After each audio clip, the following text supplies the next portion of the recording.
This is Gyeongbokgung Palace and is one of the 5 palaces that are still standing to this day.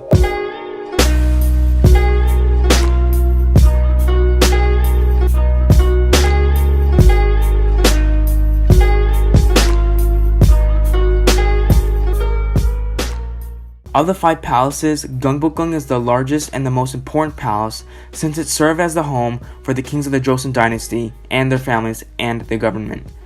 King Lee, a military general, created the Joseon dynasty after overthrowing the Goryeo dynasty that came before it by killing the corrupt leaders who wanted to conquer China. The Joseon dynasty was created to oppose this type of rule and followed Confucianism in order to create harmonious communities instead of ones that waged war, like the Goryeo dynasty before it.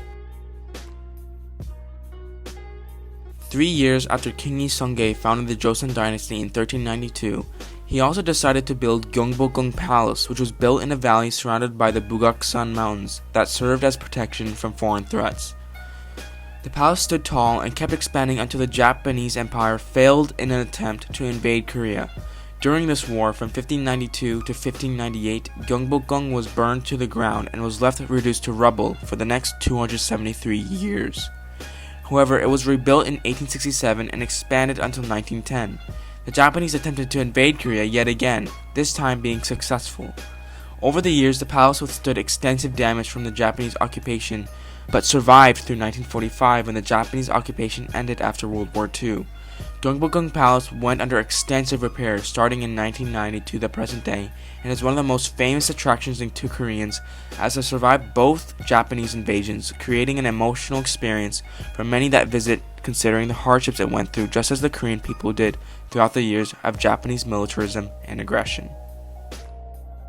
Gyeongbokgung is 4,410,000 square feet and is the largest palace in Korea. It contains 500 buildings with exactly 7,700 rooms, allowing not only royal families to live in the palace, but also allows for other governmental officials and foreign diplomats to have somewhere to stay and conduct important meetings as well. A lot of nature surrounds the palace in addition to how big it is. These natural elements can consist of a forest of trees, the peaks of small earth hills, beautiful gardens of flowers and bushes, the placid water of lakes, and the running water of streams.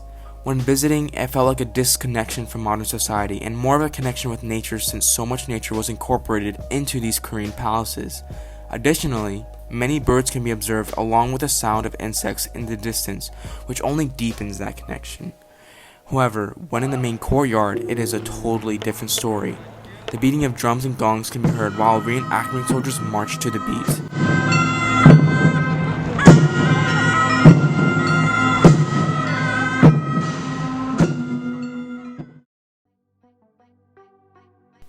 Gyeongbokgung Palace is one of the most visually interesting places in Seoul because of the fact that it was merged into the urban city of Seoul, which meshes old Korean culture with the new, allowing for Korea to hold on to its cultural values quite easily.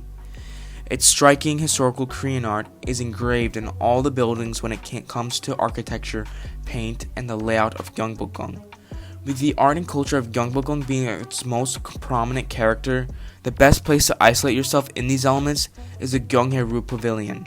The beautiful architecture and paint of the building is surrounded by nature and a lake, which allows for the ultimate experience of serenity.